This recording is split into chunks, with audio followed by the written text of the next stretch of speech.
Hello friends, welcome to my YouTube channel. ये video specially मैंने छोटे बच्चों की राइटिंग को इम्प्रूव करने के लिए बनाया है, specially class nursery, LKG and UKG.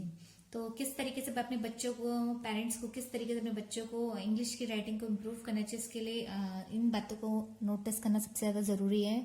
आप सबसे पहले अपने बच्चे को लाइन से इंट्रोड्यूस कराइए कि बेटा 2 ब्लैक लाइन होती है एंड 2 पिंक लाइन होती है।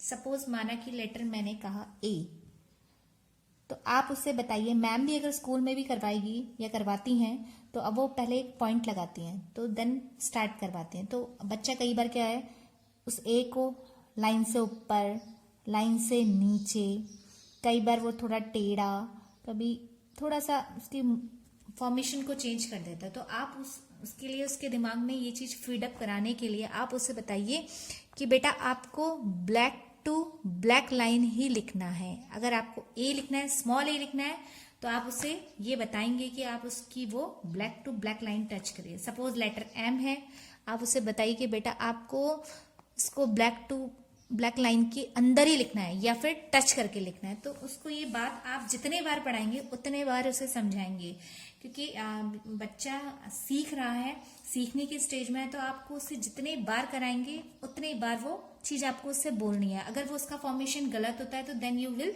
Erase it. आप उसको मिटाइए तुरंत और उससे कहिए कि आप फिर से लिखिए, मैंने आपसे क्या कहा था, ब्लैक टू ब्लैक लाइन। तो इस तरीके से वो आपकी बात समझेगा।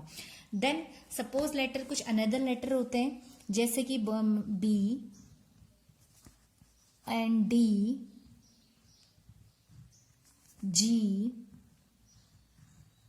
Y and H.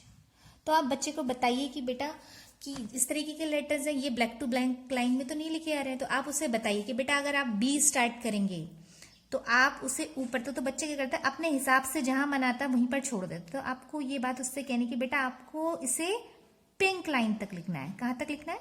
Pink line तक। अगर आप पिंक लाइन तक उसे आप बोलेंगे तो उसे वो चीज, ये भी सेम उसी की तरह, एक ही तरह आपको बार बार रिवाइज करनी है, क्योंकि ऐसा करने से उसे पिंक लाइन याद रहेगी कि मुझे पिंक लाइन तक टच करना है। ऐसा ही सपोज लेटर वाई है, तो आप उससे कहिए बेटा वाई लिखिए, तो आप उससे कहिए आप नीचे तक इसे टच करिए। तो ये चीज आपका करना बहुत ज्यादा जरूरी है। उसके बाद आपको सेकंड पॉइंट है maintain the shape of the letter. तो सपोज कोई लेटर ए है, आपने बच्चे को ए राइट डाउन कराया, तो बच्चे देखिए कई बार कहते हैं अपने हिसाब से ए लिखते हैं ना, उन्होंने एक साइड बड़ा कर दिया, एक साइड छोटा कर दिया। तो आप उसको बताइए कि नहीं, ये गलत है, रॉन्ग, ये सही है।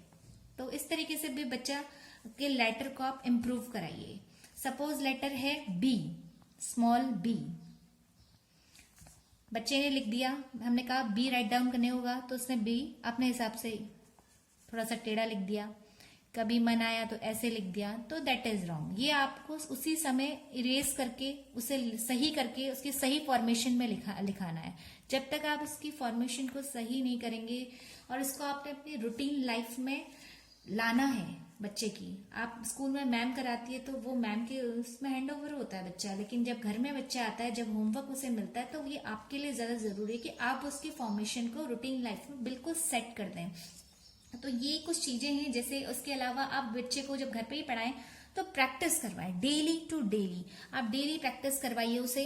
एक बार जैसे होमवर्क मिला वो करवाएं, देन आप उसे ABCD करवानी, तो उसकी फॉर्मेशन को बिल्कुल सीधा रखिए, क्योंकि प्रैक्टिस एक ऐसी चीज है कि जिससे बच्चा अपनी राइटिंग शुरू से ही सही कर सकता है। अगर आप उसके बेसिक फॉर्मेशन को ही सही कर देंगे तो उसकी राइटिंग आप इम्प्रूव हो जाएगी। तो आप इन रूल्स का फॉलो अप करिए और विद इन 10 डेज में आपको अपने बच्चे के रिजल्ट मिलने शुरू हो जाएंगे। पर इसके लिए सबसे पहले आपको खुद को प्रिपेयर करना पड़ेगा, अपने बच्चे को प्रिपेयर करना पड़ेगा। तो अगर आपको मेरा ये वीडियो पसंद आता है तो प्लीज इसे लाइक करें, शेयर करें एंड सब्सक्राइब करें।